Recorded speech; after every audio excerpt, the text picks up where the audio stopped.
Hi, welcome to Ask Ralph and Lonnie, the health show by Ralph and Lonnie DeAmicis. I'm Ralph DeAmicis. This is a special episode. And why? Because it's a particular topic that I feel very strongly about. Wine. Now, it's not that I drink a lot of wine, but recently the World Health Organization came out with a statement saying that no alcohol was good for humans. Now, come on, guys. Really? No alcohol? Forgetting entirely that the body actually manufactures alcohol internally for some very important purposes. Why? Because alcohol is a great cleanser. Also, the humans have been using alcohol and wine for much longer than the World Health Organization has been around. Much longer. They're a relatively recent organization. Wine has been traced back 10,000 years. They're still digging up ancient wineries when they unearth a building or do excavations in the Middle East. I just recently saw something about, in I think Burgundy, they found a 1900-year-old winery during an excavation. You know, they found in China, they found urns and amphora with ancient bits of wine inside of them from 4,000 or 5,000 years ago. Why would it be so important for humans to have wine? Ever since civilization was established, wine has been important. Why? When you go back to ancient times, there was one major blood type. It was called the O, and it's the term for what? Original, the original blood type. In fact, it's interesting that when Columbus and the rest of the group came over to the Americas, almost all of the people in the Americas, the native people, were O blood types, except for two small groups, one in the Southwest and one above the border in Canada. That means all the way from Alaska down to the tip of South America were O blood types. It was the original hunter-gatherer blood types. All the other ones that we have since then have morphed off of there. The thing about the O blood type is they do not have strong immunity. Who has strong immunity? The A blood type, the agricultural blood type. Those are people who could live close together with each other. Now, the problem is when you put people close together, what happens? You get disease. Why? Because people are eating and pooping near each other, and they pollute the water supplies. And when you pollute a water supply, the common term for that is cholera. It's problematic. So the water supplies in any kind of large city was always suspect. It was always potentially dangerous. There's actually a great book by Marquez called Love in the Time of Cholera, because in South America, cholera would show up in all the cities.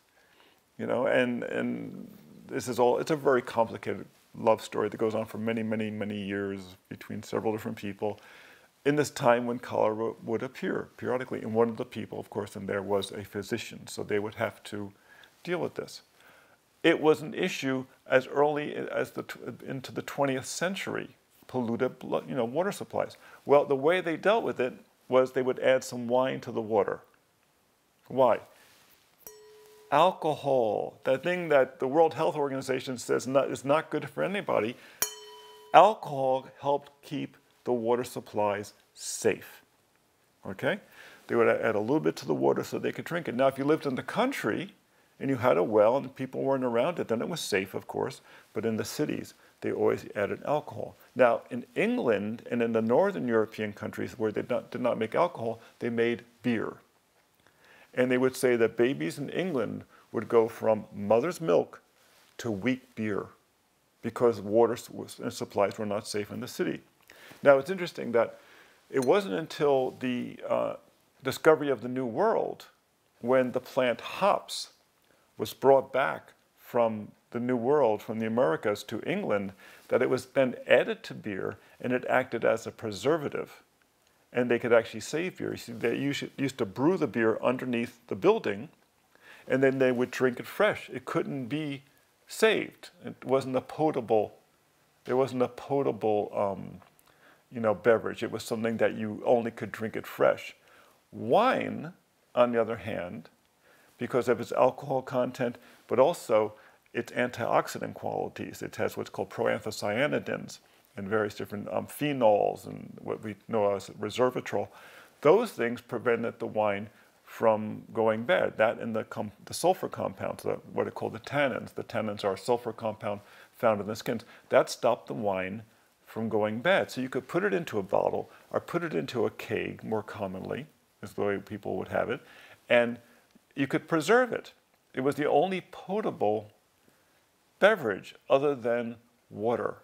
And that's one of the reasons why it was so important. This was the only way in which you could keep your water supply safe. Now, it's funny, I was looking through one of our books, one of our early ones. It's called The 10-Minute Herbalist, where Lonnie and I are both naturopathic physicians and professional herbalists and have been, when you go past 50 years, you kind of stop counting. But I was looking through the various different chapters and I'm thinking, well, which ones of these apply to wine? And I realized, oh, there it is. Lifting the spirits. Lifting the spirits. And now remember, that's what they call alcohol. They call it spirits. But it's also because of the effect that wine and alcohol has on the mood. This idea that no level of alcohol is good for people. This is really the return of prohibition, the thinking of prohibition. And why did prohibition develop? How did prohibition happen? I mean, it didn't happen really any place else at that time. This was 1919. It didn't happen in Canada. This is why a lot of the liquor was smuggled in from Canada. It didn't happen in Europe. This is why they would send ships over from England and they would dock down in the Caribbean, in the British Islands, and then they would send it up the coast and, they would moor offshore and then people would go out with their boats and pick up liquor, the rum runners. They go out and pick up their liquor and sneak back in and try to avoid the Coast Guard in their very, very slow boats. Why did it happen here? First of all, realize that we are, a country that was founded by the Puritans. So they tend to be a little harsh at times. But additionally, what happened was, that didn't happen in Europe, was we had a civil war. We had a major civil war. And during the Civil War, more Americans died during the Civil War and were injured during the Civil War than in any other American war, because they were on both sides. They were all Americans. They just had a major difference of opinion. But they died on both sides, and many were injured, and many were traumatized. It's interesting, there was a thing years ago that I read a while ago, that during battles, during battles, they would pick up guns and they would find out that inside the guns, they had multiple bullets stuffed inside. They had kept loading bullets inside the gun and never firing them. That only a small percentage of the soldiers actually fired their guns. Most of them were so stressed and so frightened, they kept loading the guns but forgetting to fire. These were country boys. They were not sophisticated, highly trained special forces soldiers. They were country boys who were given very basic training and sent out there to shoot at each other. They came back very traumatized. The way they dealt with post-traumatic stress at that time was to drink. And in the years after the Civil War, alcoholism was rampant. Fathers, sons, husbands, brothers would disappear into the saloons and not come back for days. Families became destitute. It was a major, major problem that went on for years.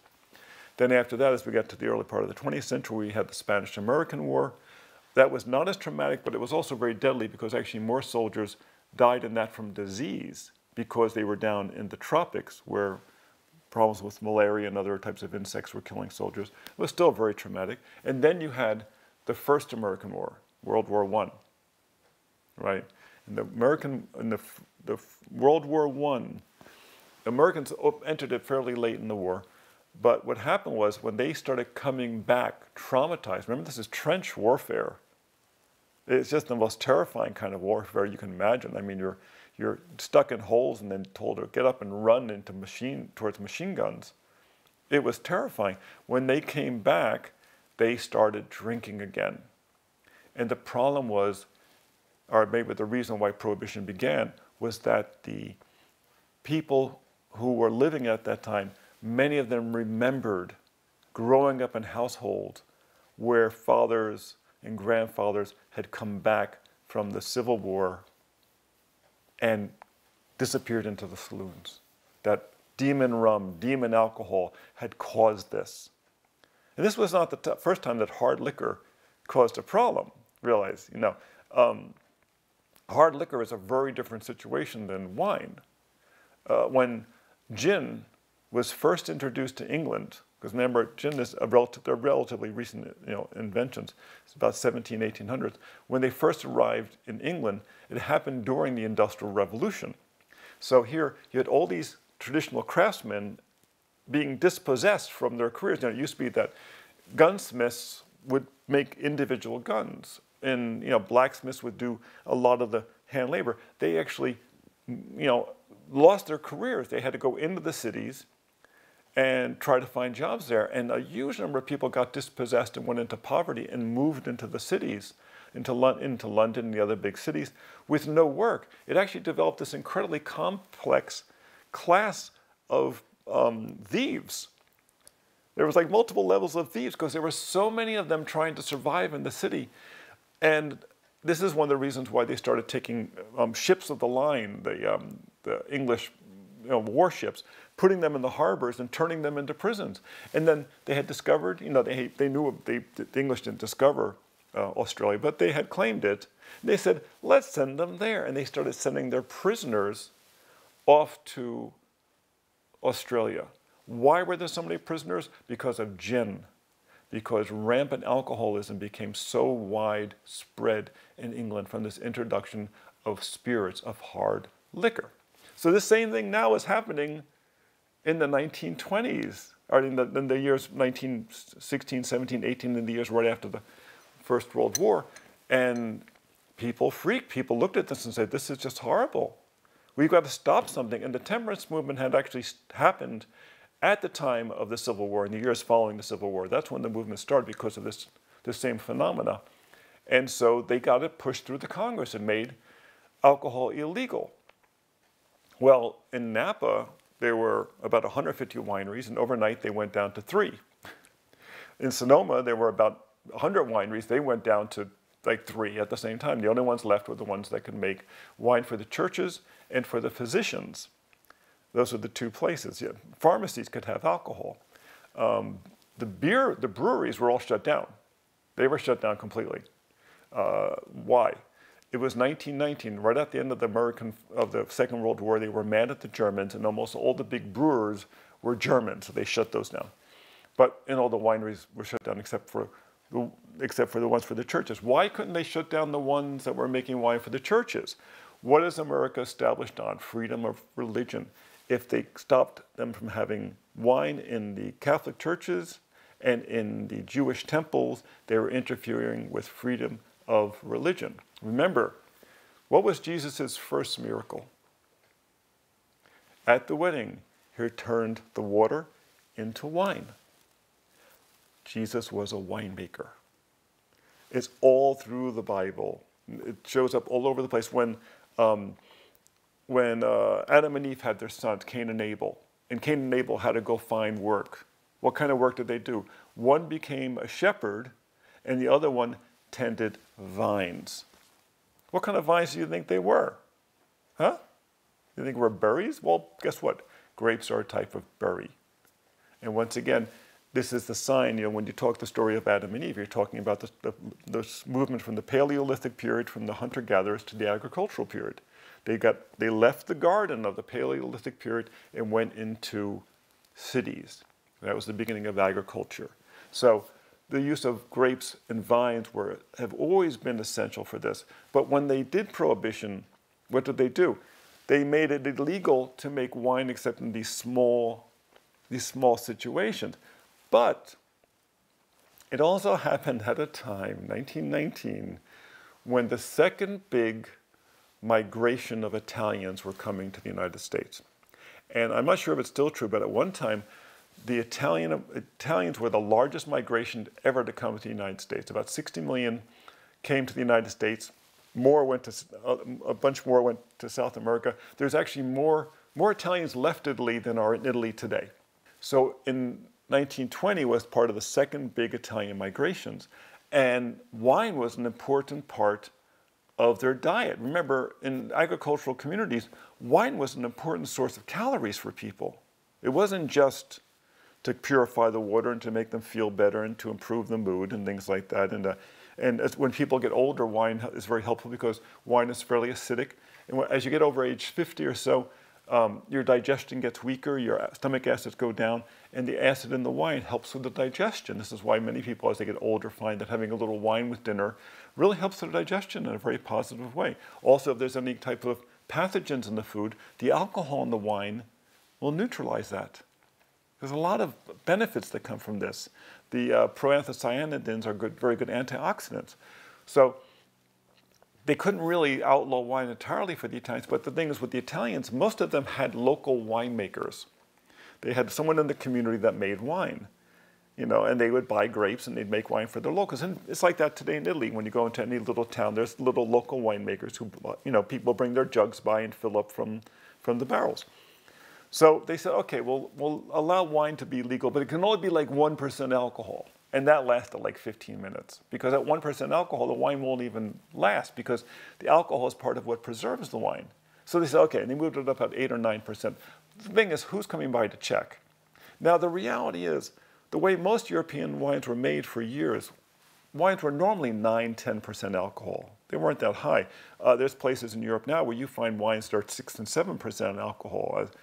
Some people say you can drink it all day long. You barely notice it. It just kind of relaxes you. So 8 or 9% alcohol, that was a normal wine.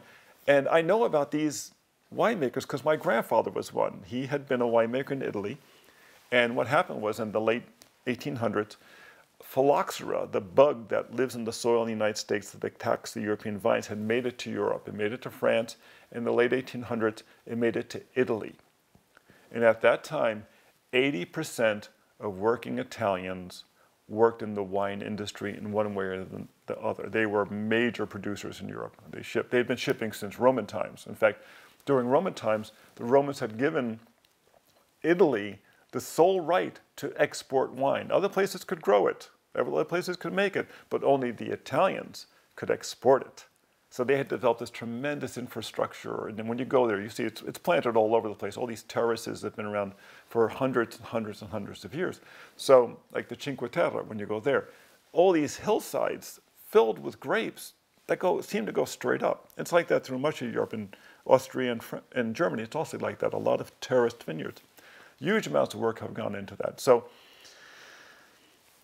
my grandfather would go down to what's called Down Neck in Newark, and he would buy boxes and boxes of grapes. And he had barrels in the downstairs of the house. So my father and his older brothers, before they would go to school, would have to go down and do punch downs. You go down and the grapes are floating on the top, and you go down and push them down into the juice to get the color into the juice. And then during the off season, they would take the barrels apart and scrub them and clean them and put them back together again. Now, people always wondered about the fact that when my grandfather came over in his late 20s, he married a woman with 4 children. She was a widow with 4 children, 3 boys and a girl. They always marveled about this. And I realized years later, oh, he was a winemaker. 3 older boys? Oh my God, this is cheap labor. And then he had 2 more boys. He had 5 boys. He had 5 helpers, and 3 girls total. But they made wine for years and years and years. He made wine for 40 years in Newark, New Jersey, from grapes shipped in from California. So this is why they could make, home winemaking legal.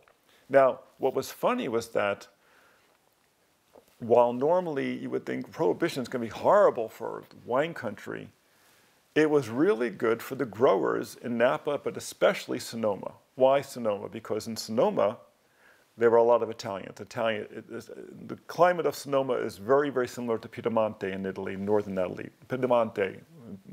Piedmont means the foot of the mountains. It's all the way in the north. And so they had been filled up with Italians, and still many Italian families there, Italian-American families.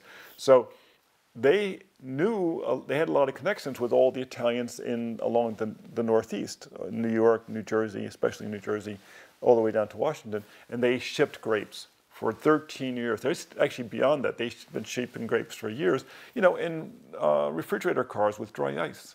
They would ship them across the country. So this was permitted. And each family could make up to 200 gallons per family, which is an awful lot of wine. And this, you know, remember, these people are urban. They're living in cities. They're living close to each other. They're living in tenements. You know, the wine was one of the things that kept them healthy. The wine was one of the things that kept them sane and social.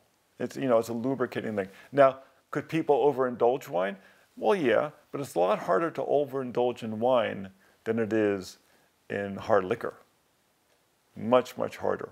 Now, during Prohibition, what's the horrible thing about it was that they were trying to stop alcoholism, and it actually increased it. Why?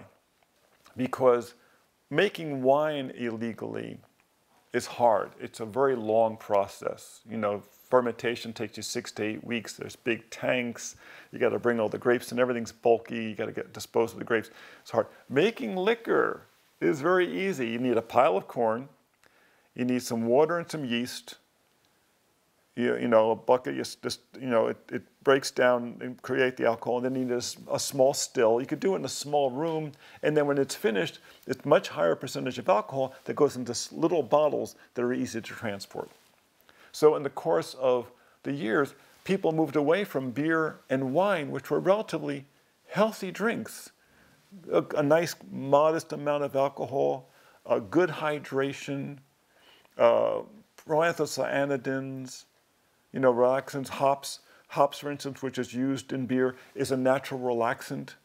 It actually helps the body, you know, it helps you sleep at night, but it also helps get excess hormones out of the body. It's actually used we use that as an herbalist that way. We use it when women have estrogen trapped in their body. We give them hops. It actually helps flush those out of the body. There's a lot of benefits that come with this. You know, realize that among plants, the ones that are really the safest, that you should not overindulge them, are fruits. Because with most plants, when you eat them, the plants don't really want to be eaten. They're just like us, you know, just like when you're being chased by a bear. You don't want to be eaten. Well, guess what? Think how the broccoli looks when it looks up at you. You know, it doesn't want to be eaten. So there's components within plants that are natural insecticides and natural protectors. Like, for instance, really, don't eat raw broccoli. Please don't eat raw broccoli. People say, oh, it's going to be healthy. No, it's not. Why? Because there's components that are separated in the walls that when you mash them together become quite toxic. It's kind of like making epoxy. You know, you add the two pieces together and suddenly it's strong. That's what happens with broccoli. When you cook and you break things down, you removed a lot of that. Same thing with beans. Many of the beans that people eat in chili and stuff, if you ate them raw, they would kill you. 20 beans could put you in the hospital, definitely, and possibly kill you if you ate them raw. It's only when you've been soaked overnight and cooked and so that you've removed most of the toxins, not all of them. There's still in there, there's things in there that go down and they interfere with the thyroid, they interfere with your absorption. You know, same thing with broccoli and cauliflower and kale. People say kale is a great health drink. These things all interfere with the thyroid. You know, the original health drink is wine. That's the original health drink. The kale smoothie, best thing you do is avoid it, in my opinion. Now, I'm an herbalist literally since, 1972? You'd think by now I'm getting the hang of it? Really, these plants that interfere with the thyroid, they make you fat. The ones that they interfere with your enzyme function, like the beans, they make you not prosper. Why do you think cultures that live on like rice and beans and such, why they're so much smaller? Because it interferes with the ability to absorb nutrition, especially minerals. Especially minerals. Things like brown rice. Brown rice is so healthy, they say. Guess what? Brown rice is extremely high in oxalates. Oxalates are the thing that cause bladder and kidney stones. Guess what? They look like little ice pieces, like little pieces of ice, and they get jammed into the joints. When you're having a lot of joint pain, avoid oxalates. You'll find an amazing improvement. Doctors have actually found that about 70% of people have oxalate crystals stuck in their thyroid. Fruits, on the other hand, are actually something the plants want us to eat. Why? Because they want us to take those seeds and bring them away with us and distribute them someplace with a little bit of fertilizer. They love that. So the fruits tend to be the least toxic. You have to watch out when they get to be too sweet. And because sweet is what's killing America today. Because we're designed to like sweet. We're designed to trust sweet. But people are getting so much sweet now that it's making everybody fat and making them diabetic. Why? Because the pancreas is designed to process the sweets, and it was never designed to process the amount of sugar that most people get. Most people get about 110 pounds of sugar a year. 150 years ago, people got about 10 pounds of sugar in the entire year, and most of that was in breads, and usually close to the holidays. Why did people usually have it this time of year, like during the time of the year, during Christmas and such? Because it helps them put weight on during the winter time when they need more insulation. It's purposely taken at this time so that you'll eat stuff and it'll add fat onto you to bring you through the winter time. You know? And if you want to lose the fat, guess what? Avoid the carbohydrates. Avoid the sugar. Don't drink the sugary sodas. Avoid if you really want to lose weight, you get your carbohydrates down below about 50 calories a day. You substitute fats and protein, especially fats, and your weight will come down. And then you can drink a little bit of wine, but not the big reds, the dry whites. The ones we actually love, which is funny since we live in wine country, are about 8% alcohol and have no sugar, and they're delightful. So this was like the long way around about explaining why wine is the first health drink and why the World Health Organization is full of hoooie. That's a technical way of saying it. So I'm Dr. Ralph DeAmicis. I want to thank you for myself and Dr. Lonnie DeAmicis, my wife and partner in this.